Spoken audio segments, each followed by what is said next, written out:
करे, राह देखे नजर रात भर जाग कर, पर तेरी तो खबर न मिले।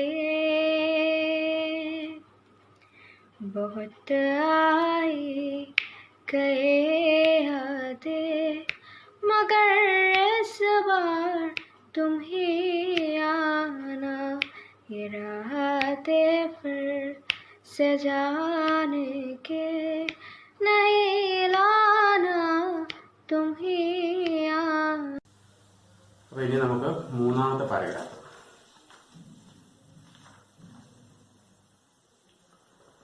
नेहरू अपनी शिक्षा के दौरान इंग्लैंड में यूरोप की बौद्धिक समृद्धि और उदारवादी राजनैतिक विचारों के साथ साथ ഫേബിയൻ സമാജ്വാദിയോं से भी प्रभावित हुई. അപ്പോൾ നെഹ്റു തന്റെ പഠനവുമായി ബന്ധപ്പെട്ട് ഇംഗ്ലണ്ട് അതുപോലെ തന്നെ യൂറോപ്പിലെ ഭൗതികമായിട്ടുള്ള സമൃദ്ധി, അതുപോലെ തന്നെ ഉദാർവാദി ജനതാന്ത്രിക്, വളരെ ഉദാരപരമായിട്ടുള്ള വളരെ സ്വാതന്ത്ര്യമുള്ള ജനതാന്ത്രിക് ഡെമോക്രാറ്റിക് അല്ലെ ജനാധിപത്യ രീതി, അങ്ങനെയുള്ള ചിന്തകളും അതുപോലെ തന്നെ ഫേബിയൻ സമാജ്വാദിയും സേഫി വളരെ സുസംഘടിതമായിട്ടുള്ള ഭരണരീതി, അപ്പൊ അങ്ങനെയൊക്കെയുള്ള അതെല്ലാം അദ്ദേഹത്തെ വളരെയധികം സ്വാധീനിച്ചു. देश लौटने के बाद राष्ट्रीय आंदोलन में भागीदारी करते हुए नेहरू ने अपनी कोई राजनीतिक लाइन तय नहीं की. രാജ്യത്ത് നമ്മുടെ ദേശത്ത് തിരിച്ചെത്തിയ അദ്ദേഹം ഈ രാഷ്ട്രീയമായിട്ടുള്ള അല്ലെങ്കിൽ സ്വാതന്ത്ര്യ സമരങ്ങളിലൊക്കെ പങ്കെടുത്തെങ്കിലും ഒരു തന്റേതായ ഒരു വഴി ഏതെന്ന് പൂർണ്ണമായി തീരുമാനിക്കുവാൻ അല്ലെങ്കിൽ നിശ്ചയിക്കാനായിട്ട് അദ്ദേഹത്തിന് സാധിച്ചില്ല, അല്ലെങ്കിൽ അങ്ങനെ ചെയ്തില്ല അദ്ദേഹം. इन दिनों जैसे उन्होंने खुद लिखा है वे शुद्ध राष्ट्रीयतावादी थे. അപ്പൊ അദ്ദേഹം ആ സമയത്ത് എഴുതി സ്വയം രാഷ്ട്രീയതാവാദി ആണ്. രാഷ്ട്രീയതാവാദി അല്ലാതെ കമ്മ്യൂണിസ്റ്റ് അല്ല, മുതലാളിത്തമല്ല, സോഷ്യലിസ്റ്റ് അല്ല, शुद्ध राष्ट्रीयतावादी. समाजवाद की तरफदारी और झंडा बरदारी नेहरू ने 1927 के बाद शुरू की. അപ്പൊ അതിനുശേഷം സമാജ്വാദി തരഫ്ദാരി, സമാജ്വാദി ആ ഒരു വീക്ഷണവും, അതുപോലെ ഝണ്ടാ ബാർദാരി എന്ന് വെച്ചാൽ ഝണ്ട പതാക എപ്പോഴും കയ്യിലേന്തുന്ന ആ ഒരു രീതിയിലുള്ള എന്താണ് അത് 1927 ശേഷമാണ് അത് അദ്ദേഹം തുടങ്ങിയത്. ब्रुसेल कॉन्फ्रेंस और रूस प्रवास के बाद जब वे मद्रास के कांग्रेस अधिवेशन में शामिल हुए तो उनका नजरिया बिल्कुल बदला हुआ था.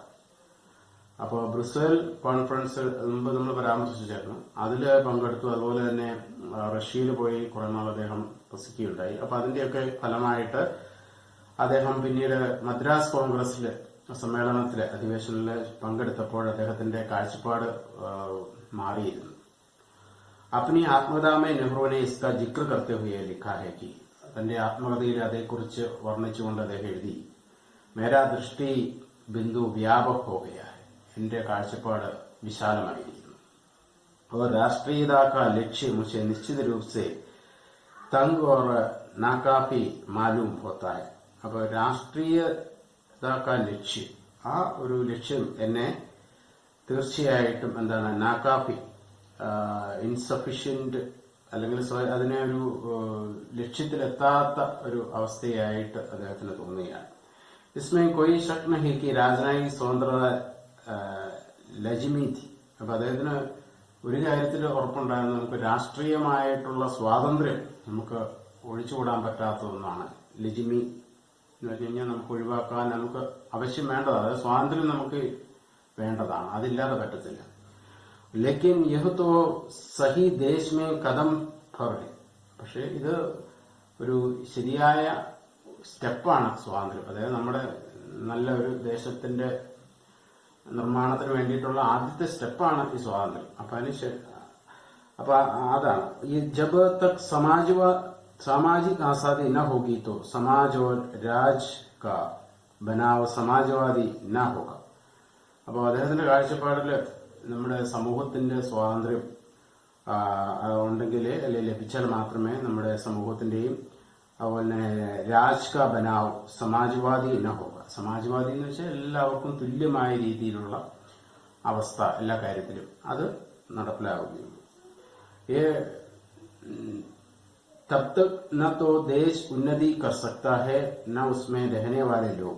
അപ്പൊ അത് ഉണ്ടെങ്കിലേ മാത്രമേ നമ്മുടെ രാജ്യത്തിന് വികാസം ഉണ്ടാവുകയുള്ളൂ, അതുപോലെ അതിൽ വസിക്കുന്ന ആളുകൾക്ക് ഉന്നമനം ഉണ്ടാവുകയുള്ളൂ. तीसरे और चौथे दशक के दौरान नेहरू ने कांग्रेस और कांग्रेस के बाहर समाजवादी विचारों के प्रचार प्रसार में खासी दिलचस्पी दी. അപ്പോ तीसरे और चौथे दशक में, അതായത് 30കളിലും 40കളിലും 1930-40 ആ ദശകങ്ങളില് കോൺഗ്രസിലും അതുപോലെ തന്നെ കോൺഗ്രസിന് പുറത്ത് സമാജ്വാദി വിചാരം, അപ്പൊ ആ കോൺഗ്രസിനുള്ളിൽ തന്നെ അല്ലെങ്കിൽ വേറെ ഒരു വിഭിന്നമായ ചിന്താധാര ഗാന്ധിജിയിൽ നിന്നും വ്യത്യസ്തമായിട്ട്, അപ്പൊ അതിന്റെ പ്രചാരണത്തിലും അതുപോലെ കൂടുതൽ താല്പര്യം അദ്ദേഹം കാണിച്ചു. उनकी शर्त पर कांग्रेस के भीतर ही अलग कांग्रेस समाजवादी पार्टी का गठन हुआ. അദ്ദേഹത്തിന്റെ സപ്പോർട്ടിന്റെ ഫലമായിട്ട് കോൺഗ്രസിനുള്ളിൽ തന്നെ കോൺഗ്രസ് സമാജ്വാദി പാർട്ടി എന്നത് രൂപീകരിക്കപ്പെട്ടു. വളരെ പ്രധാനപ്പെട്ട ഒന്നാണത്. कांग्रेस में समाजवादियों के प्रभाव के बढ़ने के कारण गांधी को कांग्रेस से अलग होना पड़ा. അപ്പോൾ ഇദ്ദേഹത്തിന്റെ സപ്പോർട്ടിന്റെ ഫലമായിട്ട് കോൺഗ്രസ് സമാജ്വാദി പാർട്ടിക്ക് കൂടുതൽ ശക്തി ലഭിക്കുകയും അങ്ങനെ അതിന്റെ ഫലമായിട്ട് ഗാന്ധിജിക്ക് കോൺഗ്രസിൽ നിന്നും മാറി നിൽക്കേണ്ടതായ ഒരവസ്ഥയും വന്നു.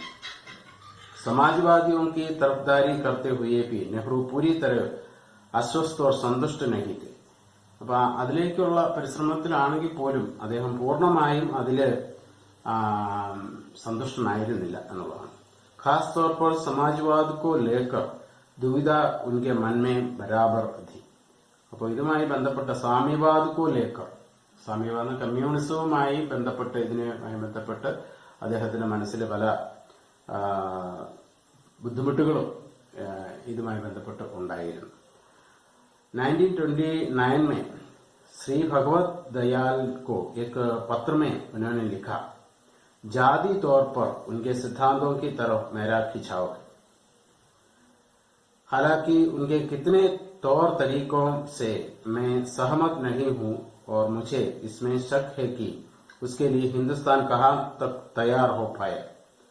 अब 1929 ശ്രീ ഭഗവത് ദയാൽ എന്ന ആൾക്ക് അദ്ദേഹം ഒരു കത്ത് എഴുതുന്നു. ആ കത്തിൽ അദ്ദേഹം പറയുന്നുണ്ട്, जाती तौर पर और उनके सिद्धांतों की तरफ मेरा खिंचाव है और हालांकि उनके कितने तौर तरीकों में से मैं सहमत नहीं हूं और मुझे इसमें शक है कि उसके लिए हिंदुस्तान कहां तक तैयार हो पाए. അപ്പോ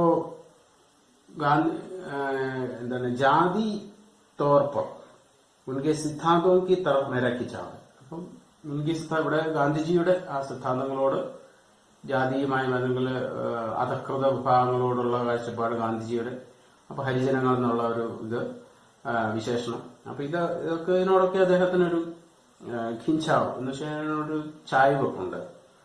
ഹാലാക്കി ഉൻകെ കിത്തനെ തൗർ തരീഖോൻ സെ മേ സഹമത് നഹീ ഹൂ.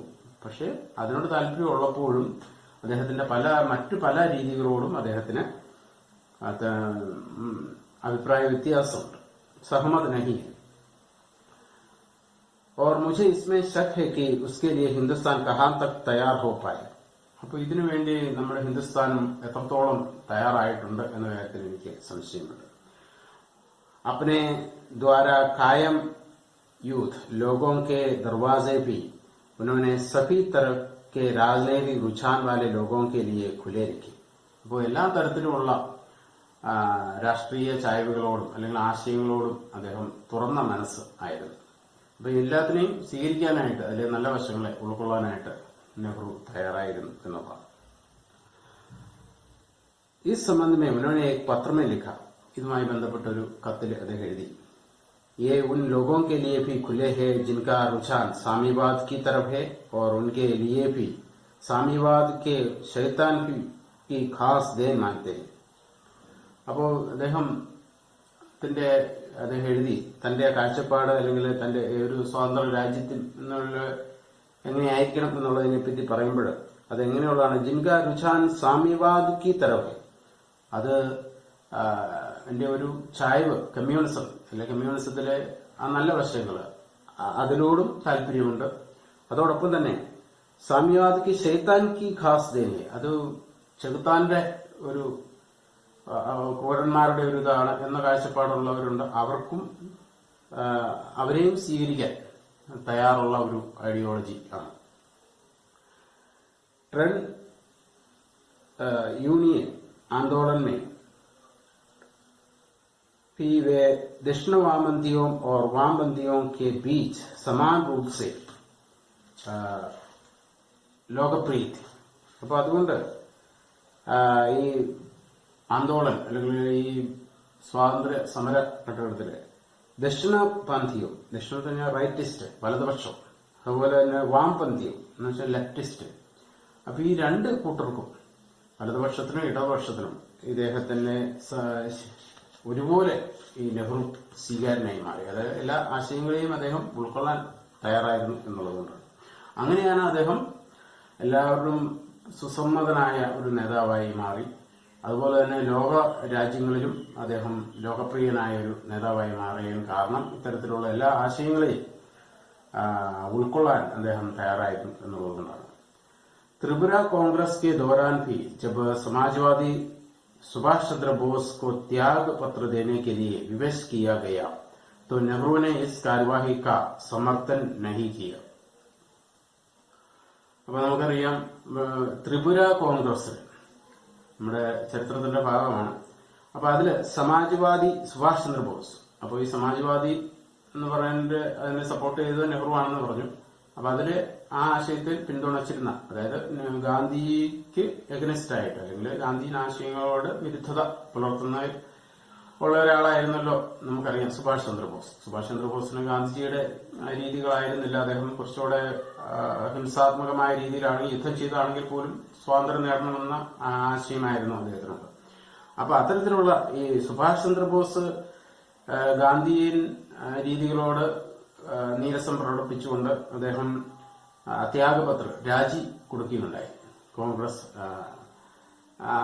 അപ്പോൾ അതില് രാജിക്കായിട്ട് നിർബന്ധിക്കപ്പെട്ടപ്പോൾ നെഹ്റുവിനെ ഇസ് കാര്യവാഹിക്ക സമർത്ഥൻ നഹിക്കുക, അതില് നെഹ്റു അതിനെ സപ്പോർട്ട് ചെയ്തില്ല എന്നാണ്. ലേക്കിൻ ഉन्होंने खुलकर बोस की तरफदारी भी नहीं की. പക്ഷെ എങ്കിലും അദ്ദേഹം പൂർണ്ണമായും സുഭാഷ് ചന്ദ്രബോസിനെയും അനുകൂലിച്ചിരുന്നില്ല, അല്ലെങ്കിൽ അദ്ദേഹത്തിന്റെ ഭാഗത്ത് പൂർണ്ണമായി അടിയുറച്ചു നിൽക്കാൻ അദ്ദേഹം തയ്യാറുമായിരുന്നില്ല. ഗാന്ധിജിയെ പൂർണ്ണമായി സ്വീകരിച്ചില്ല എല്ലാ ആശയങ്ങളും. അതോടൊപ്പം തന്നെ അഗ്നസ്റ്റ് ആയ സുഭാഷ് ചന്ദ്രബോസിനെയും അദ്ദേഹം സ്വീകരിക്കാൻ പൂർണ്ണമായും സപ്പോർട്ട് ചെയ്യാൻ തയ്യാറായില്ല എന്നുള്ളതാണ്. ഇനി നമുക്ക് അടുത്ത പാരഗ്രാഫ് ആണ്. तीसरे दशक में नेहरू साम्यवाद से गहराई का तक प्रभावित हुई.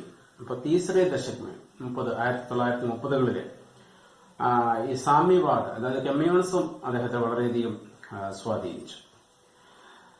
सोवियत रूस की महान उपलब्धियों पर अभिभूत भाव से उन्होंने एक छोटी सी किताब भी लिखी. അപ്പൊ അതിന് കാരണം ആ കാലഘട്ടത്തിൽ എന്താണ്, സോവിയറ്റ് യൂണിയൻ, USSR അല്ലെ റഷ്യ കമ്മ്യൂണിസ്റ്റ് രാഷ്ട്രമാണ്, ചൈന. അപ്പോൾ ഇതൊക്കെയാണ് USSR എന്നും USA എന്നുള്ള രണ്ട് ഇതായിരുന്നു. USA എന്നുള്ളത് പാശ്ചാത്യം അല്ലെങ്കിൽ മുതലാളിത്തത്തിന്റെയും USSR എന്ന് പറയുന്നത് കമ്മ്യൂണിസം, അങ്ങനെ രണ്ടായിട്ടായിരുന്നു ലോകം അന്ന് ആ സമയത്ത്. അപ്പോ നെഹ്റു ഈ റഷ്യയിലൊക്കെ പോവുകയും അവിടെ ചെല്ലുകയും അവിടുത്തെ സംവിധാനങ്ങളും അവിടുത്തെ രീതികളും ഒക്കെ കണ്ട് വളരെയധികം സ്വാധീനിക്കപ്പെട്ടു. കമ്മ്യൂണിസത്തോട് വളരെയധികം സ്വാധീനം അദ്ദേഹത്തിന് ഉണ്ടായി, അല്ലെങ്കിൽ അദ്ദേഹം ആകർഷിക്കപ്പെട്ടു അതിൽ. അപ്പോൾ അതില് ഈ സോവിയറ്റ് യൂണിയനിലുള്ള അവരുടെ നേട്ടങ്ങളൊക്കെ അദ്ദേഹം കാണുകയും അതിലൊക്കെ അതിലാകർഷണനായി. ലേക്കിൻ ആസാദി കെ ബാദ് സാമ്യവാദ് സെ ഉൻകാ മോഹഭംഗ ഹോ ഗയ. പക്ഷേ സ്വാതന്ത്ര്യം കിട്ടിക്കഴിഞ്ഞു കഴിഞ്ഞപ്പോൾ ഈ കമ്മ്യൂണിസത്തിലേക്ക് മാറാനായിട്ട് അല്ലെ അത് സ്വീകരിക്കാനായിട്ട് അദ്ദേഹത്തിന് താല്പര്യം ഉണ്ടായില്ല, അല്ലെങ്കിൽ അതിലെ മോഹഭംഗം, അതില് ആ മോഹം അല്ലെങ്കിൽ ആ റഷ്യയിലെ ആ രീതി അത് ഇന്ത്യയിലാവണം വേണമെന്നുള്ള ആ താല്പര്യം അദ്ദേഹത്തിന് നഷ്ടപ്പെട്ടു. അതിന് കാരണം इसका खास कारण तो विश्व के बदलते हुए हालात थे. അതിന് കാരണം ലോകത്തിൽ ഉണ്ടായിക്കൊണ്ടിരുന്ന മാറ്റങ്ങളാണ്. അതായത് പല കമ്മ്യൂണിസ്റ്റ് രാഷ്ട്രങ്ങളും തകരുന്നു അങ്ങനെയുള്ള ഒക്കെ ലോകമെമ്പാടും നടക്കുകയാണ്. അപ്പൊ അതിന്റെ ഒക്കെ ഫലമായിട്ട് അപ്പൊ അദ്ദേഹത്തിന് ആ കമ്മ്യൂണിസത്തോടുള്ള കാഴ്ചപ്പാടിൽ പല മാറ്റങ്ങളും നെഹ്റുവിൽ വന്നു. लेकिन इसमें कुछ भूमिका गांधी के साथ नेहरू के लंबे सहकर्म की भी रही. അപ്പോ ഇതിന്റെ തുടക്കത്തില് അല്ലെങ്കിൽ ഒരു गांधी के साथ नेहरू के लंबे सहकर्म की भी रही. बुनियादी रास्ते में उन्होंने साम्यवाद के बारे में अपनी राय प्रकट करते हुए लिखा. അപ്പോൾ ഈ കമ്മ്യൂണിസത്തിനോട് ഗാന്ധിജിക്കും പൂർണ്ണമായ യോജിപ്പുള്ള ആളല്ലല്ലോ. അപ്പോ നെഹ്റു ഈ കമ്മ്യൂണിസത്തിന്റെ ദൂഷ്യവശങ്ങൾ അല്ലെങ്കിൽ 3 കാര്യങ്ങൾ പറയുന്നുണ്ട്. എന്തൊക്കെയാണ്? യഹ് രാസ്ത മേ നിര അവൈജ്ഞാനി അവിവേകപൂർണ്ണ ഓർ അസഭ്യ പതാവും. അപ്പോ ഈ നമ്മുടെ കേരളം എന്ന് പറയുന്ന ഒരു കമ്മ്യൂണിസ്റ്റ് ഐഡിയോളജി പിന്തുടർന്ന രാഷ്ട്രീയ കക്ഷി ഭരിക്കുന്നതാണെന്ന് നമുക്കറിയാം. അപ്പോ ഈ നെഹ്റുവിന്റെ കാഴ്ചപ്പാട്, നെഹ്റു പറഞ്ഞ അദ്ദേഹത്തിന് അതിനോട് താല്പര്യവും ഉണ്ടായിരുന്നു. എങ്കിലും അപ്പൊ അദ്ദേഹം ചുറ്റുപാടുമുള്ള നടക്കുന്ന കാര്യങ്ങളൊക്കെ മനസ്സിലാക്കിക്കൊണ്ട് അദ്ദേഹം പറഞ്ഞ എന്താണ്? യഹ് രാസ്ത മേ നിര അവൈജ്ഞാനിക്. ഈ ഒരു വഴി, കമ്മ്യൂണിസത്തിന്റേതായ വഴി അവൈജ്ഞാനിക്, അശാസ്ത്രീയവും അവിവേകപൂർണവും അതുപോലെ തന്നെ അസഭ്യം, അല്ലെങ്കിൽ നമ്മുടെ സഭ്യതയ്ക്ക് നിരക്കാത്തതുമാണ് എന്നാണ് അദ്ദേഹം പറഞ്ഞത്. അതിനുള്ള കാരണമായിട്ട് അദ്ദേഹം പറഞ്ഞ 3 കാരണങ്ങളാണ് അദ്ദേഹം പറയുന്നത്. വളരെ പ്രധാനപ്പെട്ടതാണ്, ശ്രദ്ധിക്കുക. ഒന്ന്, पहला है कि यह जीवन के आध्यात्मिक और नैतिक पक्ष की अवहेलना करता है. ഒന്നാമത്തെ കാര്യം, ഈ കമ്മ്യൂണിസം എന്ന് പറയുന്നത് നമ്മുടെ ആധ്യാത്മികവും അതുപോലെ തന്നെ എന്താണ് നൈതിക പക്ഷവും അവഹേളന കർത്താൻ. അപ്പൊ അത് നമുക്കറിയാം, കമ്മ്യൂണിസ്റ്റുകാർ എന്താണ് നിരീശ്വരവാദികളാണ്. അപ്പൊ അതുകൊണ്ടാണ് നമുക്ക് കേരളത്തിലും നമുക്കറിയാം ഈ വിശ്വാസ സംരക്ഷണം എന്നൊക്കെ നമ്മൾ ഈ ഇലക്ഷൻ കാലഘട്ടത്തിൽ പറയുന്നുണ്ട്. അപ്പോൾ കമ്മ്യൂണിസത്തിന്റെ ഒരു വീക്ഷണം തന്നെയാണ്. അപ്പൊ അവർക്ക് ആധ്യാത്മിക മൂല്യങ്ങളോടൊന്നും അതിന് വലിയ മൂല്യം കൊടുക്കാറില്ല. അതതിന്റെ ഒരു ദൂഷ്യവശമായിട്ടാണ് നെഹ്റു പറയുന്നത്. ഒന്നാമത്തെ ദൂഷ്യവശം. രണ്ടാമത്തേത്, दूसरा है कि इसमें व्यक्तिगत स्वतंत्रता का दमन होता है. വ്യക്തി സ്വാതന്ത്ര്യം ഇല്ല എന്നുള്ളതാണ്. അതായത് ഒരു വ്യക്തിക്ക് പ്രത്യേകിച്ച് ഒരു പാർട്ടിയാണ് തീരുമാനങ്ങൾ എടുക്കുക. ഇപ്പൊ നമുക്ക് ഇലക്ഷൻ ആണെന്നൊക്കെ നമ്മുടെ CPM-ന്റെ അവരുടെ പാർട്ടിയാണ് തീരുമാനങ്ങൾ എടുക്കുന്നത്, വ്യക്തികൾക്കല്ല. അപ്പോൾ എന്നാണ് പറയുന്നത്. അപ്പൊ അതുകൊണ്ട് വ്യക്തി സ്വാതന്ത്ര്യമില്ല. ഒരാൾക്ക് പാർട്ടി തീരുമാനം എടുത്തു കഴിഞ്ഞാൽ, ആ കമ്മ്യൂണിസ്റ്റിന്റെ പോളിറ്റ് ബ്യൂറോ അല്ലെങ്കിൽ തീരുമാനം എടുത്തു കഴിഞ്ഞാൽ വ്യക്തിയുടെ സ്വാതന്ത്ര്യത്തിന് അഗനിഷ്ഠാണെങ്കിലും അല്ലെങ്കിൽ ഇഷ്ടത്തിനെതിരാണെങ്കിലും അത് പുറത്തു പറയാനോ പ്രകടിപ്പിക്കാനോ ഉള്ള സ്വാതന്ത്ര്യം ഇല്ല. അതതിന്റെ ഒരു പോരായ്മയാണ് എന്നാണ്. അതുപോലെ തന്നെ തീസര ഹിംസ കെ സാത്ത് മേൽ മിലാവെ. മൂന്നാമത്തെ ഇതിന്റെ വലിയ ദൂഷ്യവശം, ഇതിന് ഹിംസ മേൽമിലാവ് എന്ന ഹിംസയുമായിട്ടൊരു കൂടിച്ചേരലുണ്ട്. അതായത് നമ്മുടെ ലക്ഷ്യം നേടിയെടുക്കാൻ വേണ്ടിയിട്ട് ഇനി ഹിംസയുടെ മാർഗവും സ്വീകരിക്കാം എന്നാണ് ലക്ഷ്യം. അപ്പം നമ്മുടെ ഗാന്ധിജിയുടെ വീക്ഷണം എന്താ? ലക്ഷ്യം മാത്രം പോയ മാർഗവും എന്നാണ്. അപ്പൊ കമ്മ്യൂണിസ്റ്റ് മാർഗത്തില് വീക്ഷണത്തില് മാർഗം ഇച്ചിരി വളഞ്ഞാലും എങ്ങനെയാണ് ലക്ഷ്യം, നമ്മൾ നല്ലൊരു ലക്ഷ്യത്തിന് വേണ്ടി ഇച്ചിരി വളഞ്ഞു പോയാലും കുഴപ്പമില്ല എന്നുള്ള ഒരു പ്രായോഗിക രീതിയാണ് കമ്മ്യൂണിസ്റ്റ്. അപ്പൊ ഈ 3 കാര്യങ്ങളാണ് നെഹ്റുവിനെ സംബന്ധിച്ചിടത്തോളം കമ്മ്യൂണിസത്തിന്റെ ഒരു പോരായ്മയായിട്ട്. കമ്മ്യൂണിസത്തിന് ഒത്തിരിയേറെ നന്മകളുണ്ട്, അത് നമുക്ക് കാണാതിരിക്കുന്നുകൂടാ. സാധാരണക്കാരായ ആളുകളുടെ ആവശ്യങ്ങളെ കണ്ടറിഞ്ഞ് പ്രവർത്തിക്കുന്ന ഒരു അവരുടെ ഇല്ലായ്മകളും ദാരിദ്ര്യവും ഒക്കെ ഇല്ലാതാക്കാൻ ശ്രമിക്കുന്ന, എല്ലാവർക്കും ഒരുപോലെയാക്കുന്ന ഒരു വീക്ഷണമാണ്. ഒത്തിരിയേറെ നന്മകൾ അതിൽ, ഒട്ടേറെ സമൂഹത്തിലെ ഒട്ടേറെ അനാചാരങ്ങളും അസമത്വവും ഇല്ലായ്മ ചെയ്യാൻ ഇതിലൂടെ സാധിക്കുന്നുണ്ട്. പക്ഷെ അത് ചെയ്യുമ്പോഴും ഇതിന്റെ ഒരു പോരായ്മയായിട്ട് പറയുന്ന 3 കാര്യങ്ങൾ, പ്രധാനപ്പെട്ട 3 കാര്യങ്ങളാണ് നെഹ്റു ഇവിടെ പറഞ്ഞിരിക്കുന്നത്.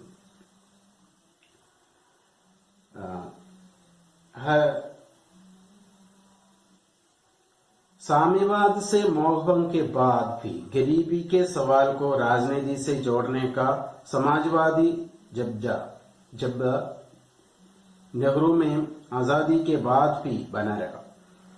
അപ്പോൾ ഇതിനോടുള്ള അദ്ദേഹത്തിന്റെ താല്പര്യം പോയതിനു ശേഷം അപ്പോൾ സമാജ്വാദി ജജ്ബ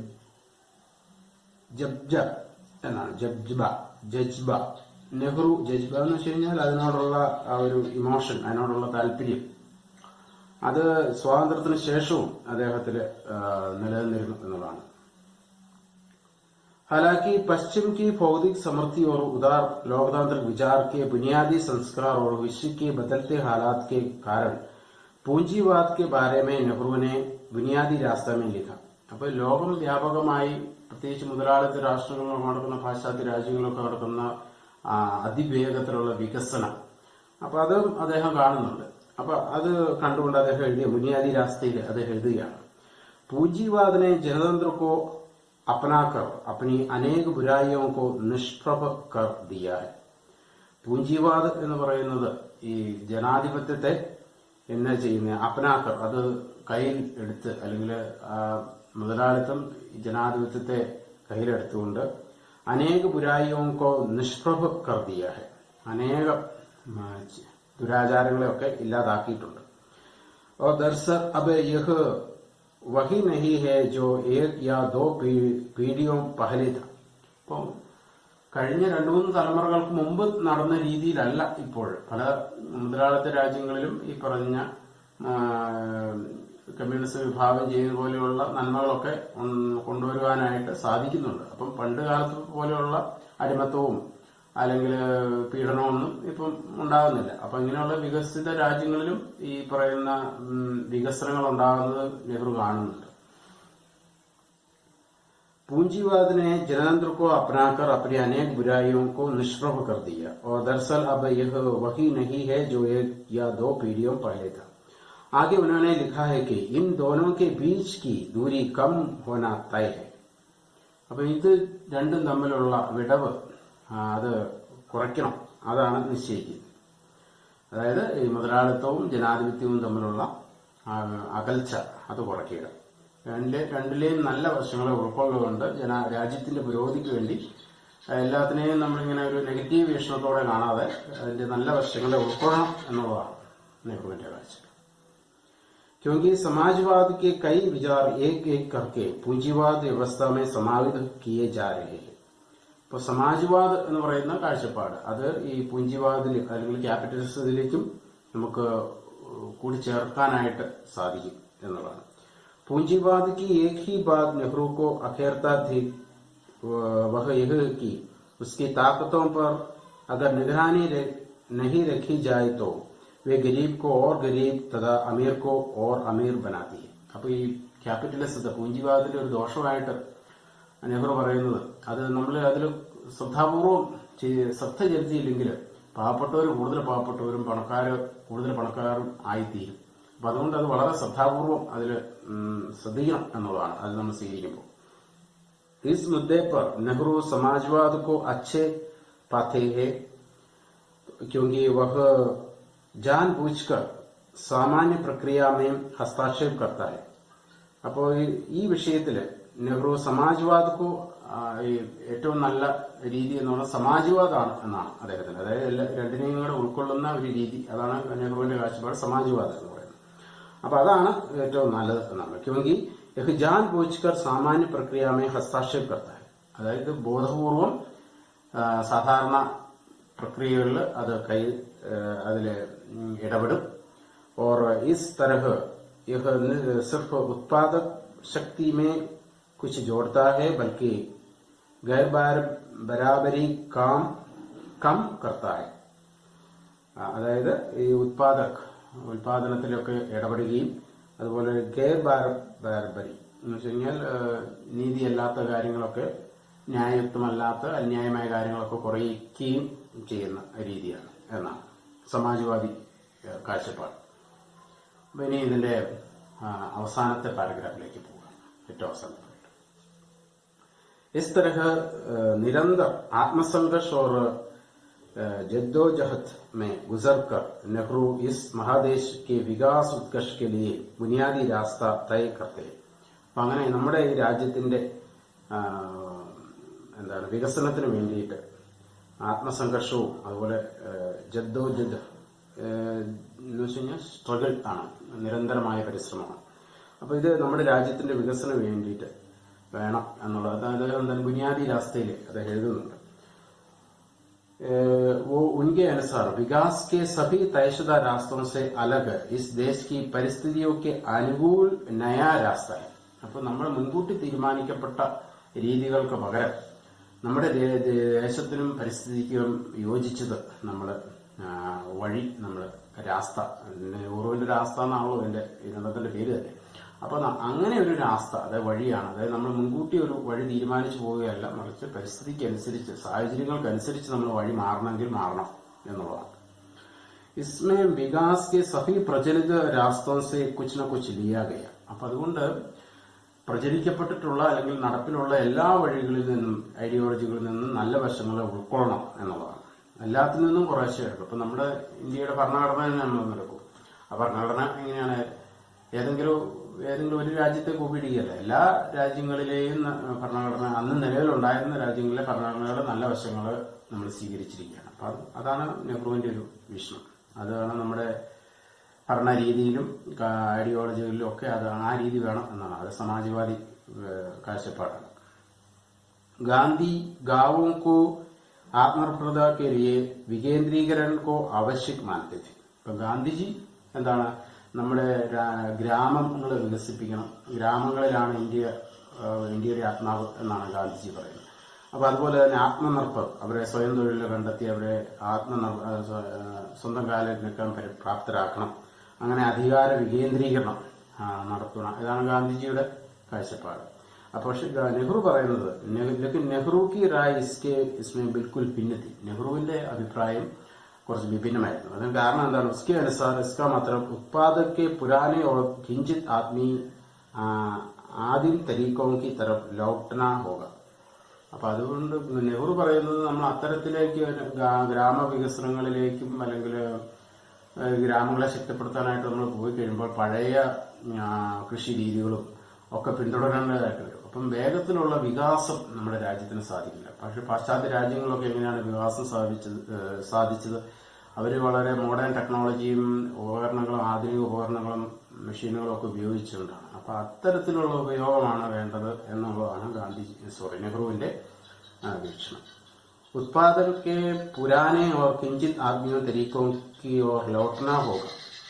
അപ്പൊ നെഹ്റുവിന്റെ അഭിപ്രായത്തിൽ നമ്മൾ ആ രീതി, ഗാന്ധിജിയുടെ കാഴ്ചപ്പാട് പോയി കഴിഞ്ഞാൽ പഴയ കൃഷി രീതികളിലേക്ക് നമ്മൾ മടങ്ങേണ്ടതായിട്ട് വരും എന്നാണ്. ജിസ്സെ ഹമാരി ഗരീബി ഓർ ബഡേഗി. അപ്പൊ അങ്ങനെ ചെയ്തു കഴിഞ്ഞാൽ നമ്മുടെ ദാരിദ്ര്യം വീണ്ടും വർദ്ധിക്കും. അതായത് ഉത്പാദനത്തിലൊക്കെ 10 മടങ്ങ് വർധനവ് കാണും.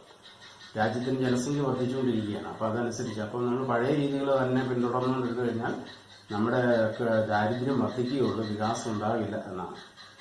नेहरू तेज रफ्तार के लिए आधुनिक तकनीक और ऊर्जा के नए स्रोतों के अधिकतम उपयोग को जरूरी समझते थे. അപ്പൊ അതുകൊണ്ട് കൂടുതൽ രാജ്യത്തിന്റെ പുതിയ ടെക്നോളജിയൊക്കെ ഉപയോഗിച്ച് കൂടുതൽ ഉത്പാദനം നടത്തി രാജ്യത്തെ വികസിപ്പിക്കണം എന്നുള്ളതാണ് നെഹ്റുവിന്റെ കാഴ്ചപ്പാട്. क्योंकि इनके उपयोग से पश्चिमी देशों में भौतिक समृद्धി ആയി. ഇപ്പം നെഹ്റു നോക്കുന്നത് പാശ്ചാത്യ രാജ്യങ്ങളിലാണ്. അവിടെയൊക്കെ വികാസം അങ്ങനെയാണ് വളരെ പെട്ടെന്ന് ഉണ്ടായത്. നെഹ്റു ഈ സംബന്ധമേ ലിഖ്തേ ഹൈ കി, ഇതുമായി ബന്ധപ്പെട്ട് നെഹ്റു എഴുതുന്നു, गरीबी के इस दुष्चक्र से निकलने का और कोई रास्ता मुझे नजर नहीं आता. ദാരിദ്ര്യത്തിൽ നിന്നും രക്ഷപ്പെടാൻ എന്റെ മുന്നിൽ ഞാൻ വേറെ വഴികളൊന്നും കാണുന്നില്ല. सिवा इसके ही हम ऊर्जा के नए स्रोतों का इस्तेमाल करें. എന്താണ്? ഊർജത്തിന്റെ പുതിയ സ്രോതസ്സുകൾ നമ്മൾ ഉപയോഗിക്കും. जो विज्ञान ने हमारे हाथ में सौंपे. സയൻസ് അല്ലെങ്കിൽ വിജ്ഞാനം നമുക്ക് നമ്മുടെ കൈകളിൽ ഏൽപ്പിച്ചിട്ടുള്ള പുതിയ ഊർജ സ്രോതസ്സുകളെ നമ്മൾ ഉപയോഗിക്കണം.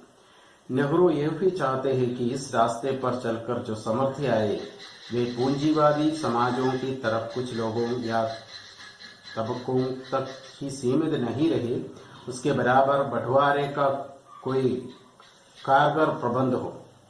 അപ്പോൾ നെഹ്റു ആഗ്രഹിച്ചത് ഈ വഴിയിലൂടെ നമ്മൾ നടക്കുമ്പോഴുണ്ടാകുന്ന സമൃദ്ധിയിലൂടെ ഈ പൂഞ്ചിവാദി സമാജവും की तरफ कुछ लोगों या तबकों तक सीमित नहीं. ഇതിന്റെ നേട്ടം മുതലാളികൾക്ക് മാത്രമല്ല, അതായത് വലിയ കാർഷിക മെഷീനുകളൊക്കെ ഉപയോഗിച്ചുള്ള വലിയ തോതിലുള്ള കൃഷികളൊക്കെ നടത്തണമെങ്കിൽ സാധാരണക്കാർക്ക് സാധിക്കില്ല. അപ്പൊ അതിന് മുതലാളിമാരുടെ സഹായം ആവശ്യമുണ്ട്. വ്യവസായികളുണ്ട്. അപ്പം അങ്ങനെ ചെയ്യുമ്പോൾ അതിൻ്റെ ഉപയോഗം അല്ലെങ്കിൽ അതിൻ്റെ നേട്ടം അവർക്ക് മാത്രമല്ല ഉണ്ടാവുക എന്നുള്ളതാണ്.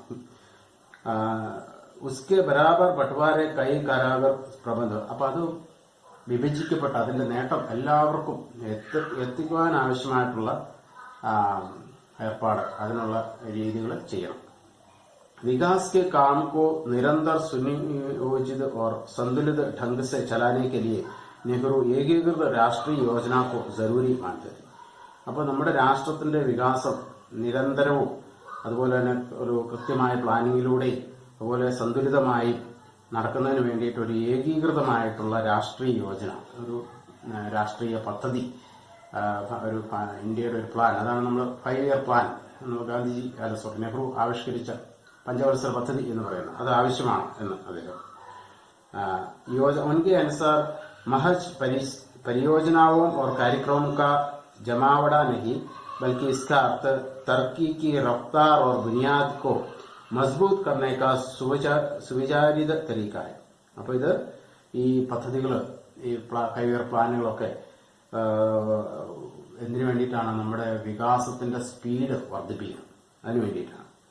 അപ്പം അങ്ങനെ ബുനിയാദ് കോ മസ്ബൂത്ത് കർണേക്ക, ബുനിയാദ് സാധാരണക്കാരെ പബ്ലിക്കിനെ ശക്തിപ്പെടുത്തുവാനായിട്ടുള്ള ഒരു വഴിയായിട്ടാണ് നെഹ്റു ഇതിനെ കാണുന്നത്. നെഹ്റു की विकास की इस अवधारणा में मनुष्य की അവഹേളന नहीं है. ഇതിന്റെ മനുഷ്യന്മാരെ അവഹേളിക്കുന്ന ഏതെങ്കിലും ഒരു വിഭാഗത്തെ അവഹേളിക്കുന്നില്ല, അല്ലെങ്കിൽ മുതലാളികൾ തൊഴിലാളികളെ കുറ്റപ്പെടുത്തുക, തൊഴിലാളികൾ മുതലാളിയെ കുറ്റപ്പെടുത്തുക, അങ്ങനെ ഒന്നുമില്ല. രണ്ടുപേരുടെയും വികാസം. അപ്പം മുതലാളിമാരുടെ സഹായത്തോടെ അതിന്റെ നേട്ടം മുതലാളിമാർക്കും കിട്ടണം, തൊഴിലാളികൾക്കും കിട്ടണം. അപ്പൊ അങ്ങനെയാണ് വലിയ വികാസം ഉണ്ടാവുള്ളൂ എന്നാണ്. ഇത് രണ്ടും ശത്രുപക്ഷത്ത് നിൽക്കേണ്ടവരല്ല എന്നുള്ള രീതിയാണ്.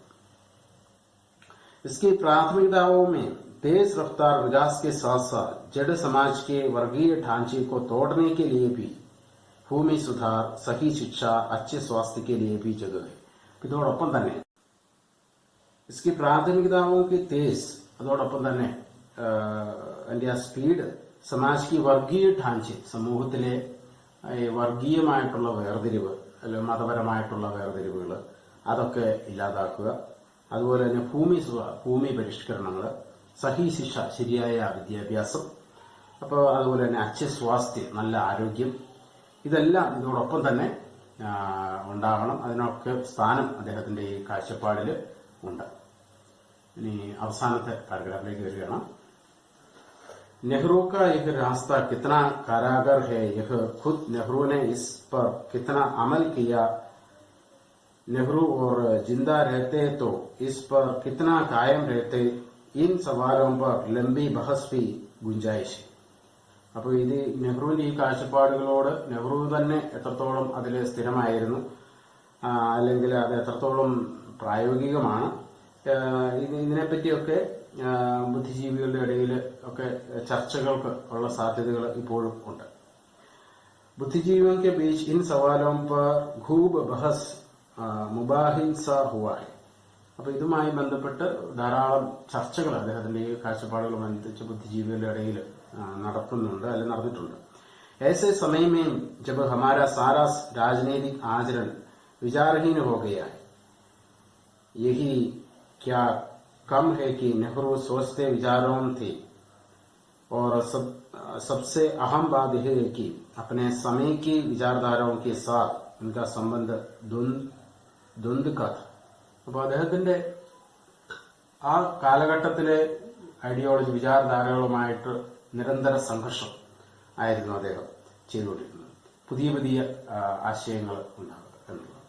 അപ്പോൾ നമുക്ക് എപ്പോഴും നമ്മുടെ ജീവിതത്തിലും അതുപോലെ നമ്മൾ ജീവിക്കുന്ന സാഹചര്യങ്ങൾ, ഏതെങ്കിലും ഒരു പഴയ കാര്യങ്ങളിൽ അതിൽ അടി മാറ്റമില്ലാതെ നിൽക്കാതെ എപ്പോഴും മാറ്റങ്ങൾ ഉൾക്കൊള്ളാൻ നമ്മളെടുക്കും. അവിടെ നമ്മുടെ സമൂഹത്തിലും മാറ്റങ്ങൾ, നമുക്ക് ഗുണകരമായ മാറ്റങ്ങളെ സ്വീകരിക്കാൻ എപ്പോഴും നമ്മൾ തയ്യാറാകണം എന്നുള്ളതാണ് നെഹ്റുവിന്റെ ഒരു രീതി. അപ്പൊ അത് തന്നെയാണ്. ഇതിൽ ധാരാളം വാക്കുകളുണ്ട്, കുറച്ച് നീളമുള്ള അല്ലെങ്കിൽ ഒരു വലിയ നിബന്ധമാണ് എന്ന് വേണമെങ്കിൽ പറയാം. അപ്പൊ അതുപോലെ തന്നെ ഇത് മനസ്സിലാക്കുവാനും കുറച്ച് ബുദ്ധിമുട്ടൊക്കെയുള്ള ഒരു ഇതാണ് എന്ന് പറയാം. അതുപോലെ തന്നെ ഇതിനെ പറ്റിയുള്ള ഞാനിപ്പം പറഞ്ഞ വ്യാഖ്യ തന്നെയാണെന്നല്ലോ, വേറൊരാൾ വായിക്കുമ്പോൾ വേറെ രീതിയിൽ നമുക്ക് അതിനെ വ്യാഖ്യാനിക്കാം. അപ്പോൾ അത് നിങ്ങൾ വായിച്ച് സ്വന്തമായ രീതിയിൽ അതിന്റെ വ്യാഖ്യകൾ പല രീതിയിൽ നമുക്ക് വളരെ ഗഹനമായ ആശയങ്ങളുള്ള ഒട്ടേറെ കാര്യങ്ങൾ നമുക്ക് ഒട്ടേറെ അറിവുകൾ നമുക്ക് നൽകുന്ന ഒരു നിബന്ധമാണ് ഇത്. അപ്പൊ അതിന്റെ വ്യാഖ്യകൾ പല രീതിയിൽ നമുക്ക് ഓരോ സെന്റൻസിനെയും പല രീതിയിൽ വ്യാഖ്യാനിക്കാം.